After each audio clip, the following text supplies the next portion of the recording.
Hey, Papa Soup here. Hi, Papa How Soup. are you? We're Good, doing good. this again. We doing this again? We Yeah. doing this. Here we are. We zoom in. So listen, Let me get my lunch off me. Yeah.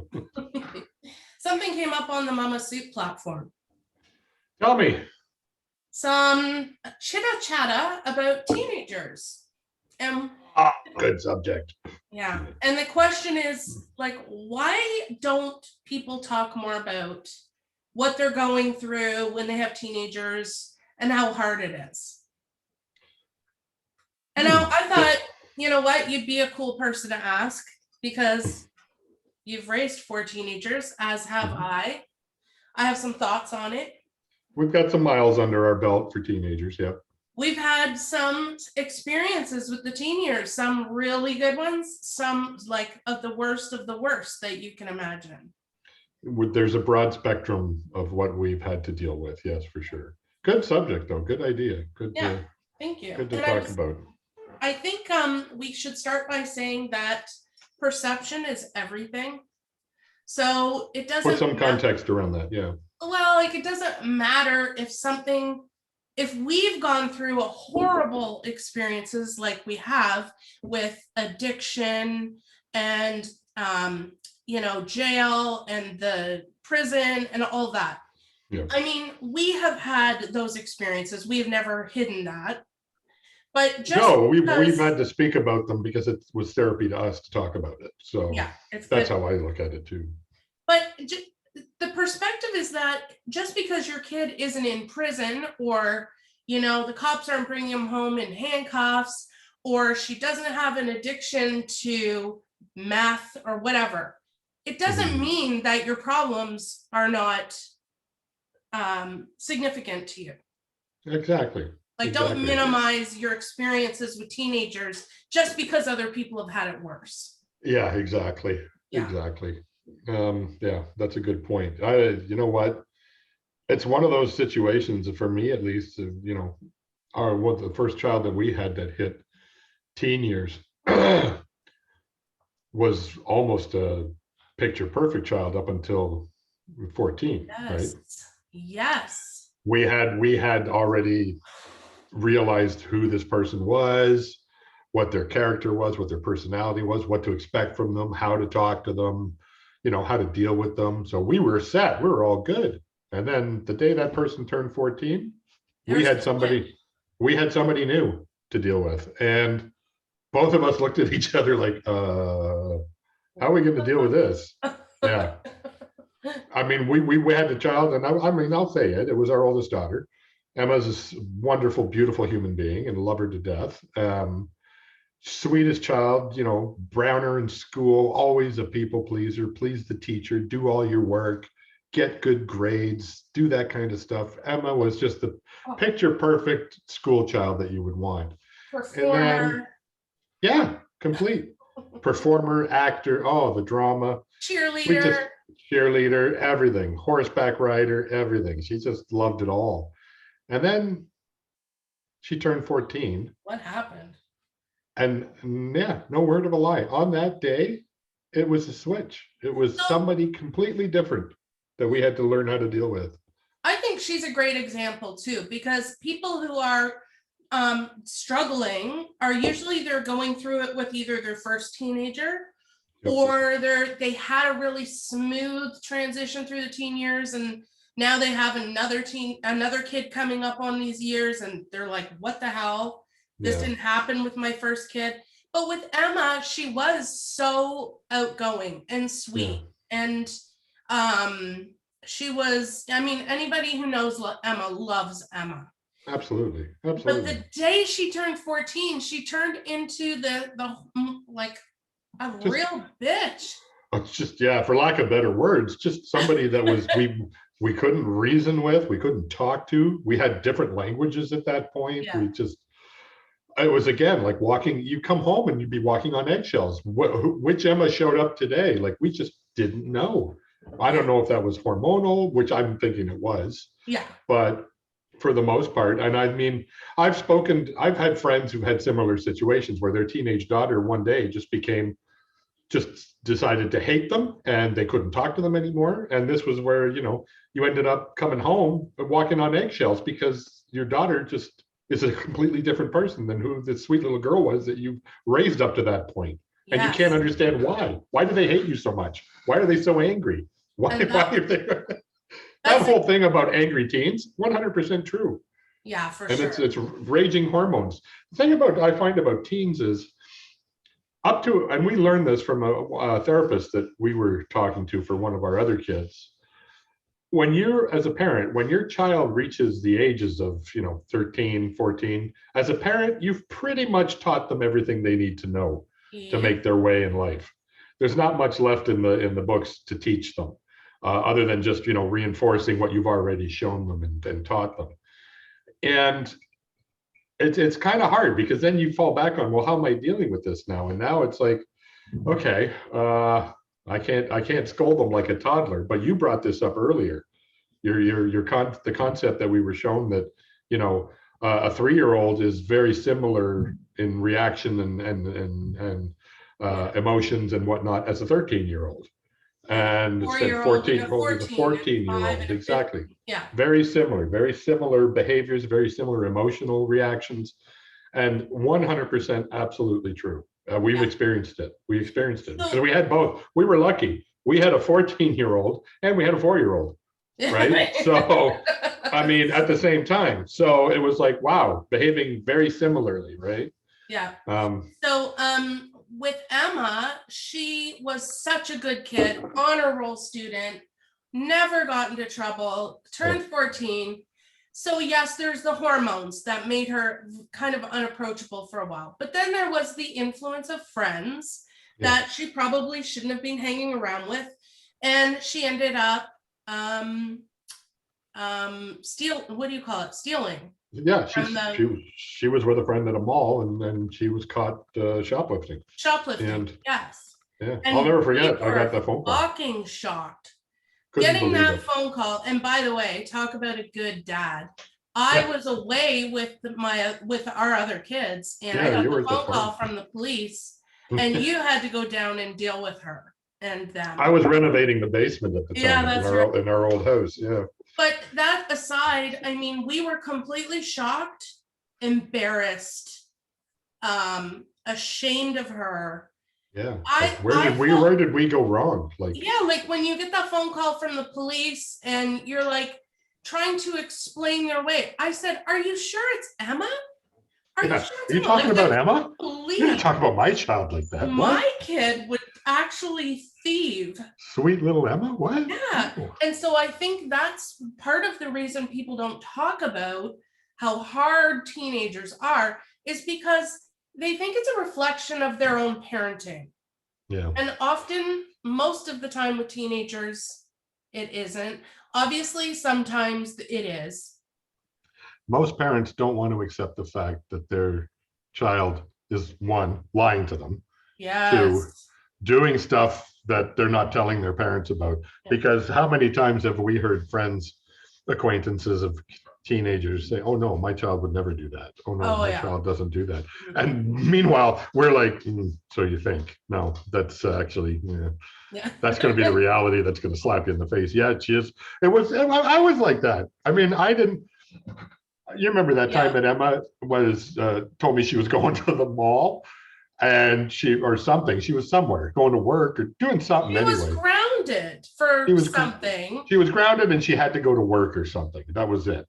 At the mall. She was working at the mall or something and she's grounded, but she had to go work. And I said, yeah, okay. And so she went. And I was talking to you. You were up at the farm still, I think. No, I was working and it was Thanksgiving and I knew the mall was closed. Yeah. And you were telling me, she was like, Eric, she's playing you. She's lying to you. And I'm like, no, Emma wouldn't lie to me. Not my sweet little Emma. No. And God damn it, she fucking lied to me. And I was floored. I was like, how could this kid lie to me? I couldn't believe it. And that's, having experienced it, I understand parents saying that about their kids. But the reality is, your kids are out there just like you were when you were a teenager. They're doing shit they're not supposed to do. They're exploring their world. You've taught them enough to know that they can go to school by themselves, and you're trusting them to be responsible. But what are they doing at school? You have no idea unless the school tells you, right? I Back think in half when the I went to time, high school, my parents had no clue what I was doing at school all day. no. I was off property, smoking, drinking, and at 16 years old, not going to school, barely passing. And here I am thinking, oh no, my kids would never do that. Why wouldn't my kids do exactly what I did? Right? It's like, fuck. Of Yeah, course they are. Of course they exactly. are. And the thing is, it's such a hard thing to accept that your kid is making your own decisions, and because you've been through it, you don't know anything when you're that age, No, but you know yet you nothing. think But you know everything. And so, that's it. Teenagers, you can't talk to them and tell them stuff because in their mind, they already know everything. yeah, So yeah, it's important to let them experience. You sure you want to protect your kids. yeah, You don't want them to get hurt. But there's also a thing called life lessons. And you can't train somebody for that. They have to experience those. yeah. And And I they get it do, right? now. Life lessons are a little more dangerous and have greater consequences than they probably used to. When now, Yes. you don't want your kid to, their first time they try marijuana, for it to be laced with No. fentanyl, No, right? exactly, right. It's Like like, you, no. so I think parenting teenagers now and giving them the parameters or the space to discover things Yep. it's a bit of a parent's responsibility to make sure it happens safely. It is. Absolutely it is. Like one of the big things for me as a teenager was when I started drinking alcohol, Yeah. right? 14 years old. I was about the same physical shape that I'm in, only a lot lighter, but same height, everything else, facial hair, long hair. 14 years old, I could go to the beer store and buy a case of beer. I never got asked for ID. Mm-hmm. So, and I mean, my own personal thing, yeah, I didn't like drinking. I did it because my friends did it, but whatever. No Yeah. different today. Drinking today at 14, smoking weed at 14. Yeah. I mean, The the only difference difference for me is, was it was illegal back when I did it, but yeah, back then now, it was dirt pot. It wasn't like, well, yeah, and it was shitty. It was just yeah, like it wasn't you maybe got licensed. a little bit high, but that was it. The stuff they have today is no comparison. But the thing is that your kids are going to experiment. They're going to try stuff. They're going to have peer pressure. That was the biggest eye opener for me with high school. You're going from elementary school where you're being looked Monitor. after, monitored every second of every day, to basically a free for all where you're free to do whatever the fuck you want, essentially, within reason. And you're responsible for your own actions and stuff. And nobody's watching you at recess kind of thing anymore, right? Mm-hmm. So that's a big transition for kids to go into teenage. And if they're not prepared for it, or as a parent, you haven't prepared them well enough for that, you may have problems when they come home from school, Yeah. right? They may discover at school that they fall into the wrong group of friends. Who is the famous guy that said, show me your friends and I'll show you your future? He was absolutely right. Mm-hmm. Mm-hmm. If we have another experience, one of our other kids has hung around with the wrong group of kids who like to get in trouble, right? They like to drink, they like to smoke pot, they like to do illegal activities, which quite frankly, most teenagers do at some point in their teen years. But you fall into a group like that, and it's just, that's a lead rope down the rabbit hole that you don't want your kid to go down and you want to protect them from. Mm-hmm. And we did what we could to protect ours, but he still went down that fucking hole. Yeah, And that's yeah, another that's a whole other conversation. And we will get to that for sure, because that is like, so I think it's an inspiring story for other people. We get asked about it all the time, and we will talk. It is inspiring. You get asked a lot about that. And I mean, just for the sake of the people here who know our family now, we were talking about Brandon. Yeah. We'll get to that later with him because he's an entire conversation just by himself. Mm-hmm. But and getting back to getting back to like why is it that we don't talk about these things? Yeah, and I honestly, and we were guilty of it too. We didn't talk much about it at the time. And it's like, is it embarrassment? Is it, shame? Oh fuck, I can't, shame, like I can't. If one thing, good parents always blame themselves for everything that their kids do. Mm-hmm. I don't know a lot of parents that take on the fact, no, they're their own person, that don't come and talk to me, that's his problem. You may get to that point one day with your kid if it's really bad, but 99.9% of the times, the parent's going to ask, what the fuck did they do wrong, right? Mm-hmm. And 99.9% of the time, it's not something you did. No. This is them venturing out into life and testing waters themselves. I almost What feel my, like, yeah, go sorry, ahead. No, I go ahead. almost feel like it's similar to like you carry a baby for 9 months and it's in there and it's warm and it's fed and watered and all that. And then it's born. And then a lot of newborns have a hard time assimilating to the big, big world.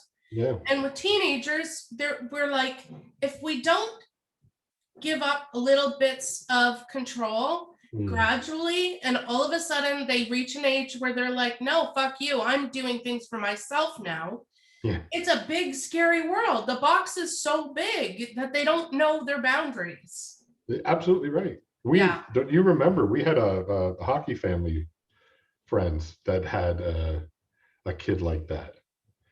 That the mom was always checking on them, make sure they're eating the right food, make sure they're doing this, make sure, come and ask me before you do anything. And we witnessed it. We were at a tournament one time, and I mean, I don't know, I can't speak for other people, but I mean, our kids were what, 14, 15, probably 13, 14 at the time. I don't even know. Maybe 13. We'll say 12 or 13, right? Preteen to teen. Anyway, we're at a tournament and all the kids are off doing their stuff. The parents are in another room drinking, having a good time. If anybody understands hockey tournaments and hockey families and stuff, that's what you do at tournaments. The social aspect's amazing. But anyway, beyond that, the kids do their own thing. And so within reason, parents watch out for those kids every now, but we give them free reign to go play mini sticks and do stuff like that. This one kid had to come and ask his mom if he was allowed to do any of this stuff. And we noticed that. It was like, holy shit, that's going to change. By the end of the weekend, that kid was off on his own, doing stuff, not asking permission. And it drove the parent nuts because they were over controlling. It was Where's a my kid? Issue. And then we were telling them, oh no, this kid, he had a great time. He did this and this. And their parents were like, what? Really? They didn't need me?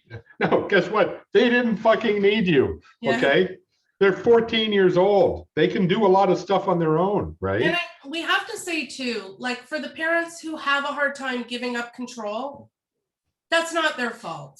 It's hard to do. It's very hard to do, especially if you think your child is less than anything, ready, right? Or less than ready. If you don't think they're prepared, if you think they're too naive, if you think they're too, again, and this all comes back to reflect on yourself as a parent, where you're like, did I do this right? Did I do this wrong? And if you have an issue where your state is always in a, oh, it's my fault and I didn't do that, and did I do enough, and blah, blah, blah, that's going to translate down to your kids. Yeah. Right. And yeah, giving up control at that point, not easy, but you have to. Otherwise, they will never be okay on their own going forward. That's right. And so what would we have done differently? I mean, we still have teenagers, but like Chrissy's almost 20. Chrissy's going to be at 20 next year. Yeah. But, Sam still is 17 years old and he's a normal teenager, but I think I don't know if we're just fucking tired or... I wouldn't say tired. I'd say we're seasoned parents. This is number 4. There's barely anything to get really riled up about. There was that old joke about your kids. The first kid gets the diaper changed every 10 minutes. And it's absolutely true. By the time you get to the 4th kid, you wait till somebody complains about the smell before you change the diaper. And it's absolutely true. But yeah, so by having 4 kids, I'd say we're seasoned. So but again, you're dealing with 4 different individuals who have 4 different personalities and 4 different approaches to doing stuff, and juggling that as a parent, no small feat. No. I mean, we got to give ourselves pats on the back every now and then, and most parents don't. No. Like, parenting is such a hard job, and let's do that right now. You have to, Everybody do it. Everybody do that to yourselves, because you know what? As a parent, you've done a good job. Sis, you doing okay, right? Just like that song. Sis, you're doing a good job. You guys are doing a good job. But again, going back to the therapist that spoke to us about one of our kids, like I said, by the time they're 13, 14, you've done all the teaching you can. Now you're guiding them with your teachings, right? So let them make mistakes, because they're going to have to deal with that in life. right? If you start doing everything for them, life's going to slap them hard in the face when they're out on their own. And that happened to me in a certain sense. My parents gave me a very wonderful upbringing. I never wanted for anything. I always felt loved. And I had a functional family. My parents stayed together right up till the end. And so I don't have personal experience of dysfunction in the family. So when I left the house for the first time and had to deal with life on my own, it was a slap in my face. I was like, what do you mean I'm responsible for this? What do you mean? What? How am I supposed to know how to do this? What? And responsibility. And it's no slight on my parents, right? They gave me the life they wanted to give me. And I gave my kids the life I wanted to give them. And did I do it right? I like to think most of it I did. Sure, I made my mistakes. Yes, there's stuff I would have gone back and done differently. The big thing I would have done differently, I think, in our situation with some of our kids is paid more attention to who their friends were and who they were hanging out with. Yeah. There's a lot of time we always held that policy open door, bring your friends here to our house so we can monitor that, so we can keep an eye on what's going on. Know them. And get to know them and have them feel like their home is a place that their friends are welcome to come, and not a place, no, you're not bringing your friends here. I don't like your friend, that kind of stuff, because then your kids will disappear and you'll never know what they're doing. That's true. Right? It's a pain in the ass to open your house to a bunch of teenagers or kids. Yep. But it's just, if you don't, you're not going to get to know what's going on. Yeah. We've always done a good job, you and I, of being very open with our kids in their lives, and almost to the point of being intrusive in their lives to find out what it is they're doing.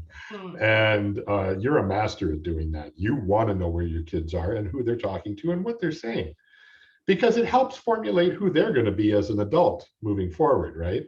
Going back to your friends, if you're going to hang around with friends that just want to, get drunk and steal shit and break stuff, guess where you're going to end up? In jail. I mean, and that's what happens, right? Yeah. There's no fucking getting around that. So picking and choosing friends, again, there's another subject right there. Yeah. How do you help your kids choose the friends that are healthy for them, right? That's a big thing. Oh my God. Because we all have the radar about certain kids, and we're like, why? Or do you want to hang around with that kid? Yeah, because we can't understand it, because we're fully grown and we think we're developed enough to understand. Yeah. And we see them making mistakes. We can see the train wreck coming.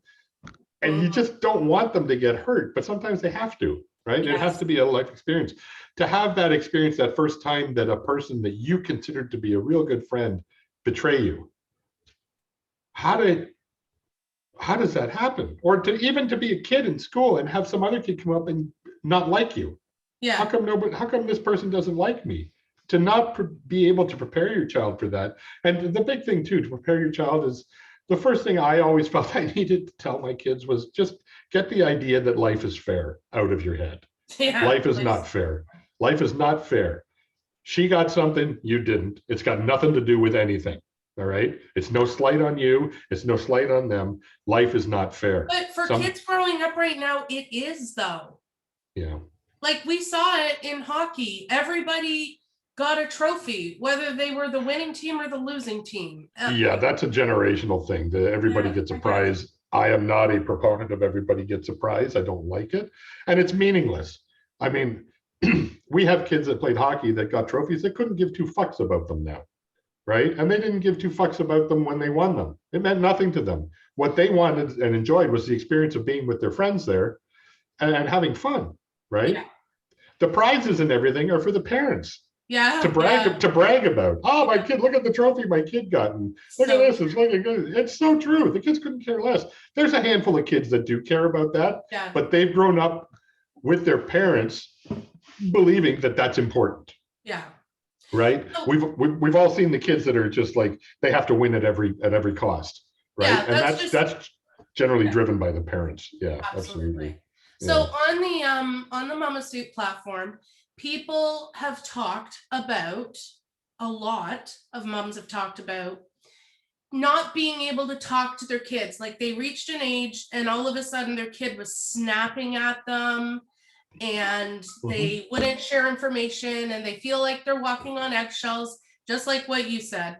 Yeah. And they don't know like how to communicate with their kid Yep. anymore. That's it.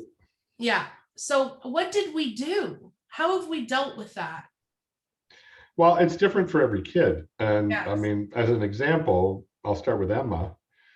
Emma's, like I said before, in one of our other talks, Emma's always told me that she respected the fact that I spoke to her as an adult, even when she was screaming in my face, raging hormones and anger. Talking to her as an adult made the connection better between the two of us. I'm not saying everybody's going to be like that. Every No, kid I'm is not different. like I Every kid is elevate. different. Mhm. You what? I elevate quickly. Yeah, yeah. And I mean, everybody's different, right? So, and some people don't respond to that. If I got somebody screaming in my face, your first reaction is to, whoa, pump the Boom, brakes. right Yeah. And there. There's the yeah. first good piece of advice. Mhm. Take your emotions out of your reactions when you're Very dealing much with so. teenagers. Not an easy thing to do So hard. because emotions are reactionary, right? Yes. You have to have very good self-discipline to be able to catch that. And believe me, I've worked on that hard for the last 20 years. I know you have too. Oh yeah. To not overreact. And, Just to have listen. somebody tell you you're overreacting first is a trigger for more overreaction for me. Because I don't think I am. But when in reflection, yeah, I overreacted a lot But for and let most kids, my emotions get a hold of me. yeah. And for But most kids, as soon as you react and get like I saw it this morning with Sam. yeah. As soon as I elevated and started like talking more and more about the issue I was having with him, his wall went up. Yes, because to him, you pointed out a problem. He identified that, yes, I understand it was a problem for you. He apologized, whether it was genuine or not, he did. Mhm. Um, and then you just kept reiterating the fact of how much it bothered you that he didn't do what you asked him to do, even though he said he was.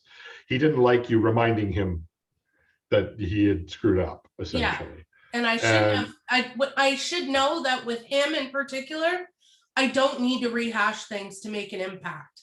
No, and that's the thing. You've caught it. You know that, right? Yeah. So a lot of people I had don't. very little sleep last night. So I'm not No, I making know. excuses, but I'm not perfect. So Well, it sounds like you're making excuses, but I know. that's okay. I'm totally making excuses.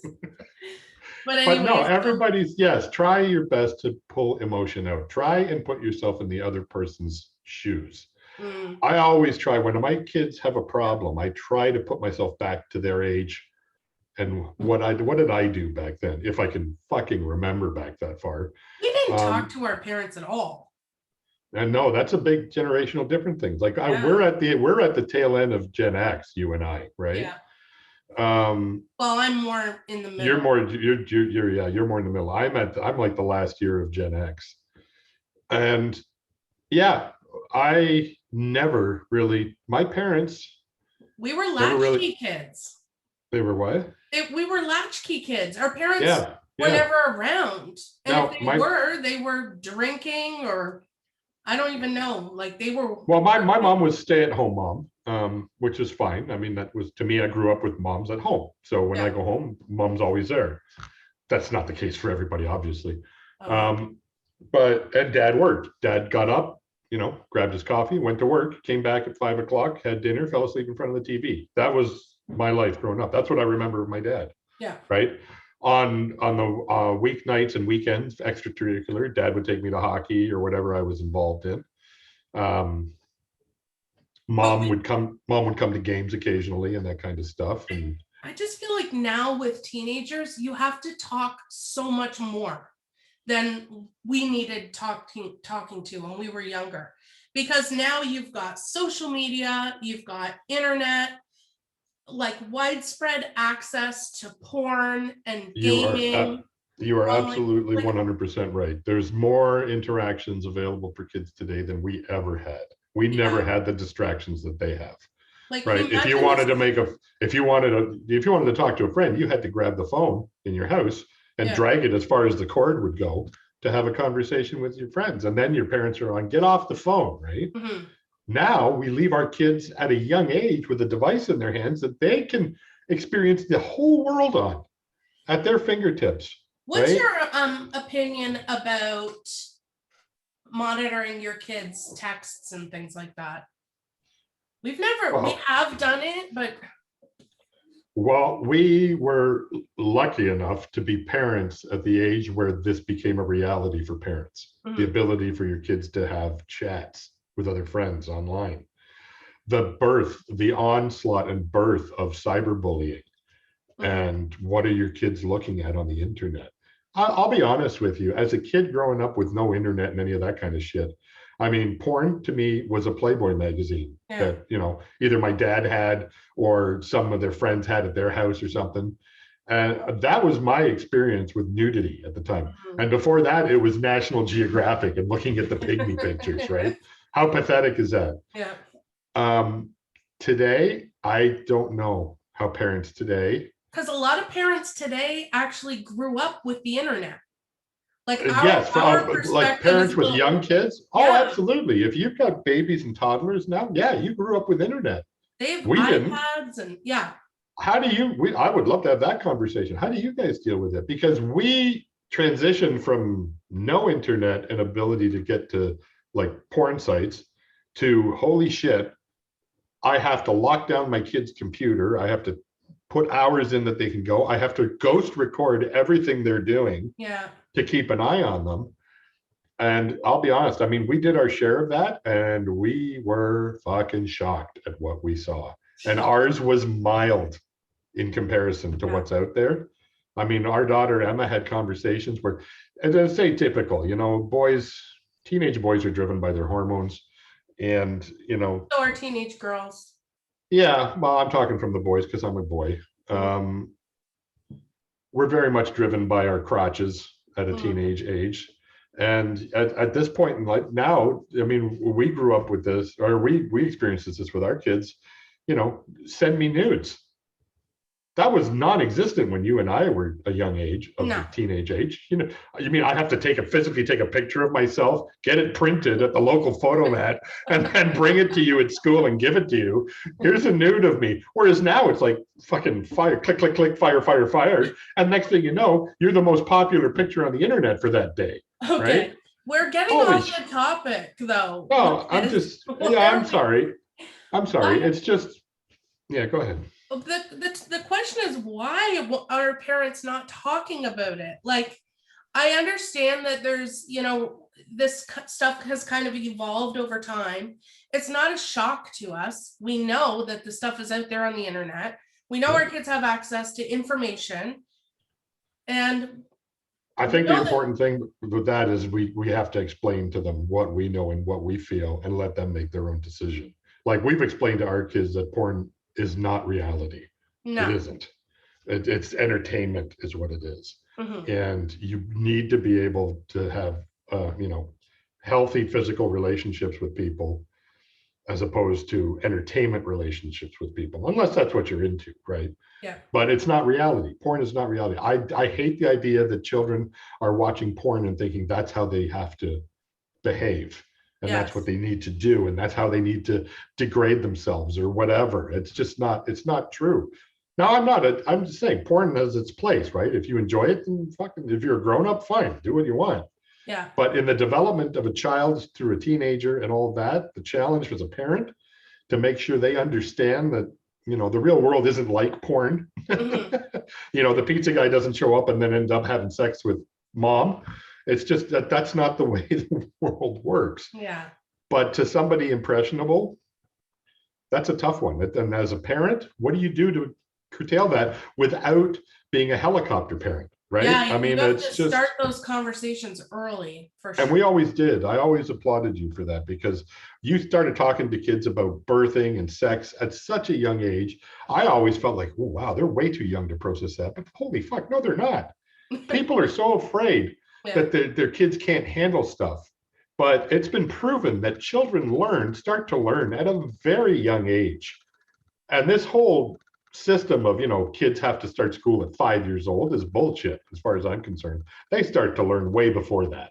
And they Oh yeah. learn from their parents and they learn from their social interaction with other kids, right? Hmm. Anyway, Um, that's you're 100% right. So the thing is that you have to just take a deep breath and start having those conversations. They suck. They're It's not. not easy to have. No, and not everybody's comfortable doing that. And And you're it's going to this, have to put yourself out of your comfort zone, some of you, yeah, to have these conversations if you want to try and help your child be a well-balanced adult going forward. yeah, Right? and it's the same thing when you talk to your kids about drugs Yep. or going to parties, or when they get older, drinking or drugging and driving. Like, you Yeah. have to talk about these things You so that do. they know that they can trust you to come to you if they ever come. Absolutely.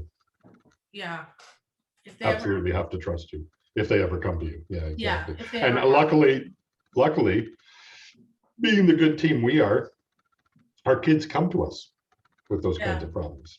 Sometimes. More so you than me, because they feel more approachable to you, I guess. But I'm not that I'm bitter about that or anything. Jesus, yeah, you It's sound a, like it's a, you need to have I'm a not different bitter. session. No. It's just, I'm glad that they have some form of, communication with one of us Yeah. to get right answers, right? Yeah, and it doesn't have to be a parent either. Like, if you're a single parent and you have a support system, that person doesn't have to be you. Because, like, No, even when there's two parents raising a kid, it's usually more in one parent's wheelhouse than the other. Like, yeah. I'm things that you're very good at with the kids, I'm not good at. Yeah, no, that's why we balance out Yeah. well. We're a symbiotic pair. Yeah. One needs the other to operate effectively, right? Exactly. So, And if you're solo parenting, that person doesn't have to be you if there's other people in that kid's life yeah, that kid can go to. The most important thing is trusting someone that when a kid gets into trouble, they have someone that they trust to go and talk to. absolutely. Yeah. Absolutely. So I think the big things for people who aren't talking about teenagers is pat yourself on the back. It's fucking hard.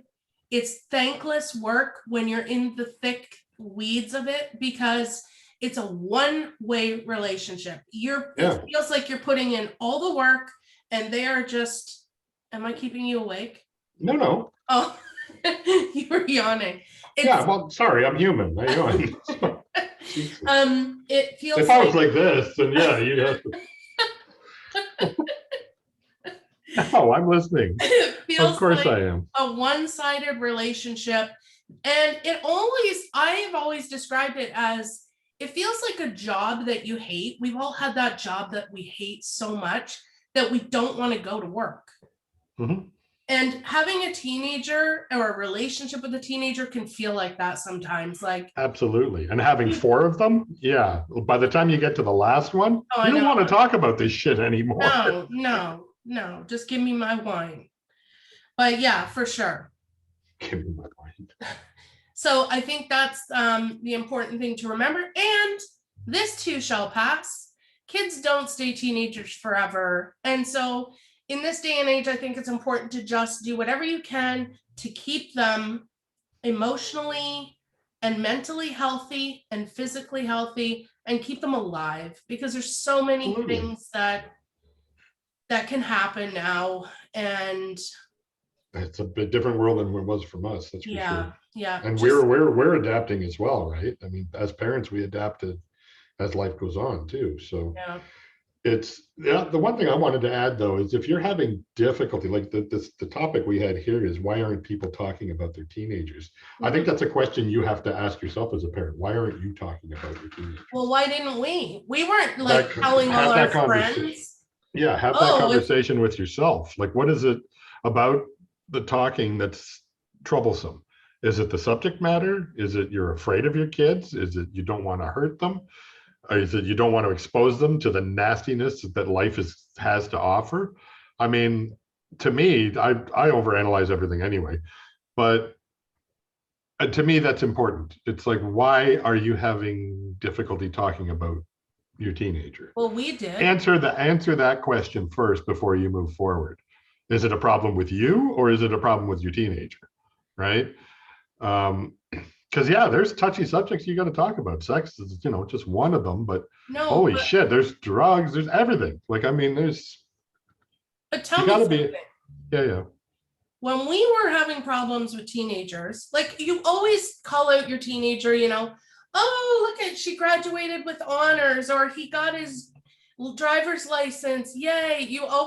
You always shout out your kids for the good moments, but why doesn't anybody ever talk about, I mean, obviously on social media, it's meant to be fun and light, but why aren't moms or parents saying, fuck, my kid got caught shoplifting? Stealing. Like, Yeah, and that's it's not that's not a headline you see in social media often. no, and it's not You're something absolutely that right. parents just like talk about. And it's the No. same thing when you talk about drug addiction. Do you know how many parents Mhm. right now are raising kids and they're dealing with drugs and addiction problems? Mhm. Like, and they don't talk about it, and they're all suffering silently. Yeah, again, this takes us back to Mamasoup, right? Yeah. Yeah. Where an anonymity as a user allows you to pose questions like this that you feel uncomfortable talking about with your friends and family. I mean, we have our own experience with a child that went through addiction and had problems with the law and all of that. And you know what?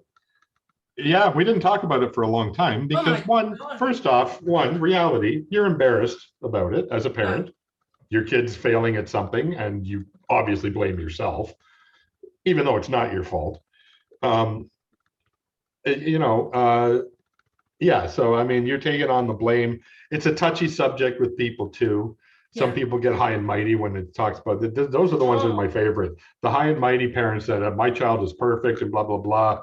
And then, you know, one day your kid comes home from school and says, oh, so-and-so, the cops came and arrested him at school today because he had a pound of weed in his bag. Yeah. And you're like, ooh, that's nasty. And mind you, that kid's parents were like, oh, my kid would never do that. Well, Yeah. yeah, they will. And Yeah, they never did. say never. Never say never. Never say never. But, you know, not talking about the bad stuff with your teens is not doing you or your teen any favor. Having an open line of communication. And you know what? Don't be embarrassed. This is life. If you're struggling with something, and you did a great job of this with our one son who suffered with addiction, I think you used it a bit as therapy to actually speak to other people about it and let them know. You've written blogs about it, which couldn't be easy, right? You're opening yourself up to your, you know, your challenges as a parent and your failures that you feel as a parent, right? And to announce that to the world and say, yeah, I don't think I did a good job that, and I did this, and this is what happened. Nobody wants to talk about that. Nobody wants to say that in public. No. But you know what? Share the pain and grow from the pain is my philosophy. That's my philosophy. And help other parents share pain. Yeah, because I have so many incidents of, you know, your story about Brandon, how you've told, how many other people have come to me saying, wow, I had no idea that you guys did all that. And I said, that was, yeah, shitty. It was shitty. And it's not something quiet. Yeah. But because, I mean, as parents, socializing and social media, especially nowadays, is all about the fun shit, like you said. Yeah. You don't put on it. You wouldn't see a post where somebody says, "Well, my son got arrested again," right? You would never see that on social media. I had a friend whose son was an addict, like ours was, and her therapy was she would announce that at parties as an icebreaker. You know, you'd introduce her to people. Oh, hey, this is so-and-so. Oh, hi, how are you? Oh, I'm okay. My son's a drug dealer and he's gotten arrested yesterday. But that's how she dealt with it, right? Yeah. And I'm not judging anybody. That's how she was so fed up with having to deal with this that she just started openly talking about it as her own personal therapy to feel like it wasn't her fault. She knew it wasn't her fault. Yeah. Right? You know what I love? I love that we have created a space online so that people can talk about this stuff and are talking about it. And it can be a space where people can go so that their neighbors don't have to know what they're going through, or their family. It all comes back to embarrassment. I mean, this is just, we grew up in a, sorry, I'm just gonna. Hello? Sorry, again, my phone's ringing for some stupid reason. I'm sorry about that. I need to just turn this over. Yeah. Sorry, distraction, fucking phones. Yeah, no, I've forgotten what I was going to say. Well, I think you were going to say something about like we grew up in a time when, you know, we didn't have that. Oh yeah, the embarrassment thing. Back in our day, Like an embarrassing thing for our parents back in, when we were born was, well, a simple things like a second mortgage. If back in the 60s, if you were getting a second mortgage, did you hear about the Smiths? They had to get a second mortgage. Whereas today, it's promoted at the bank. Hey, buy that car you want. Do the house repairs. Do this with a second mortgage. They've turned the narrative around to make it not so embarrassing for people to actually now get indebted for the rest of your life. But I mean, that whole premise about it's all about embarrassment, and you need to get over that bullshit in your head that you're going to be embarrassed because you have to say something or admit something that you are not proud of. And right? I hope that Mamasoup is the start of turning the narrative.